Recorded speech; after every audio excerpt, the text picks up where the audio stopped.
जय हिंद मित्रांनो. तर आता महसूल सेवक या पदासाठी भरती होणार आहे मित्रांनो. जागांची माहिती पण आलेली आहे, म्हणजे कोतवाल पदासाठी भरती होणार आहे. जागांची माहिती पण आलेली आहे. 2912 इतक्या जागा असणार आहे. मुंबई वगळता इतर 35 जिल्ह्यांमध्ये ह्या जागा निघणार आहे. तर आता या जागांसाठी नेमकी पात्रता काय असणार आहे, त्याच्यानंतर शैक्षणिक पात्रता काय, शारीरिक पात्रता काय, त्याच्यानंतर कागदपत्रे आपल्याकडे कोणकोणती असणे गरजेचे आहे, त्याच्यानंतर पगार वगैरे किती मिळणार आहे, सर्व काही डिटेलिंग मध्ये या व्हिडिओच्या माध्यमातून आपण सविस्तरपणे चर्चा करणार आहे. त्यामुळे फक्त तुम्ही जर आतापर्यंत आपल्या चॅनलला नवीन असाल तर व्हिडिओ स्किप करू नका. चॅनलला जर तुम्ही आतापर्यंत आपल्या नवीन असाल तर या कोतवाल भरतीच्या समोरच्या प्रत्येक अपडेटसाठी आपल्या चॅनलला नक्कीच सबस्क्राईब करून ठेवा. तर आता मित्रांनो, आता हे परिपत्रक महसूल सेवक जाहिरातीचे हे परिपत्रक 19 ऑगस्टला आलेलं आहे. तर आता त्यामध्ये त्यांनी काय सांगितलेलं आहे की 2912 पदांसाठी 35 जिल्ह्यांमध्ये जागा ह्या निघणार आहे. त्याच्यानंतर आता त्यांनी विशेष बाब यामध्ये काय सांगितलेलं आहे मित्रांनो, की आता विशेष बाब सदरील पदभरती प्रक्रिया 30 नोव्हेंबर 2026 पूर्वी कोणत्याही परिस्थितीत पार पाडायची आहे, याची दक्षता घेण्यात यावी ही विनंती, अशा प्रकारचं त्यांनी क्लिअरपणे सांगितलेलं आहे की 30 नोव्हेंबर पर्यंत आपल्याला ही भरती संपवायची अशा प्रकारचं त्यांनी परिपत्रकामध्ये सांगितलेलं आहे. त्याच्याच बरोबर बऱ्यापैकी पुण्याला असो, छत्रपती संभाजीनगरला चांगल्या जागा आहेत, ठाण्याला चांगल्या जागा आहेत, त्याच्यानंतर नागपूरला बऱ्यापैकी चांगल्या जागा आहेत, बऱ्यापैकी ठिकाणी मित्रांनो चांगल्या जागा आहेत. त्याच्यामुळे नक्कीच या भरतीचा पार्ट बना.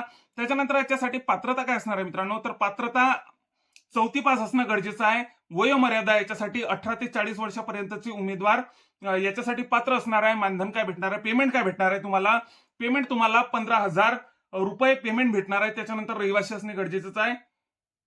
निवृत्ती 60 वर्षापर्यंत, त्याच्यानंतर पूर्णवेळ कर्मचारी असणार आहे आणि शारीरिक सक्षम असणे गरजेचे, अशा प्रकारचे त्यांनी पात्रतेच्या अटी दिलेल्या आहेत. त्याच्यानंतर आता परीक्षेचं स्वरूप कशा प्रकारचं असणार आहे. आता परीक्षेचं स्वरूप मित्रांनो, 100 गुणांची परीक्षा आपली होणार आहे. 50 प्रश्नासाठी 100 गुणांची, एका प्रश्नाला 2 मार्क असणार आहे. त्याच्यानंतर वेळ 1 तासासाठी परीक्षा असणार आहे.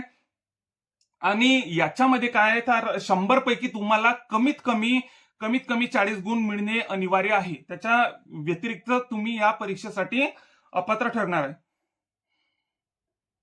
आता विषय काय असणार आहे, विषय जीके, मराठी, गणित व बुद्धिमत्ता आपल्या पोलीस भरतीचे विषय आहे. त्याच्यानंतर स्थानिक व महसूल याच्या रिलेटेड काही प्रश्न असणार आहे मित्रांनो. तर अशा प्रकारचा याचा सिलेबस असणार आहे.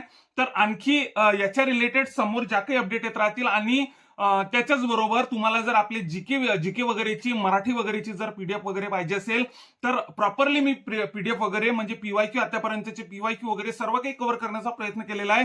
जर तुम्हाला माझी पीडीएफ वगैरे, मराठीची पीडीएफ वगैरे, जीकेची पीडीएफ वगैरे पाहिजे असेल तर नक्कीच मला मेसेज करा. 7972784038 हा माझा व्हॉट्सअपचा क्रमांक आहे. ज्यांना पाहिजे असेल त्यांनी नक्कीच मला मेसेज करा व या भरतीच्या समोरच्या प्रत्येक अपडेटसाठी आपल्या चॅनलला नक्कीच सबस्क्राईब करा.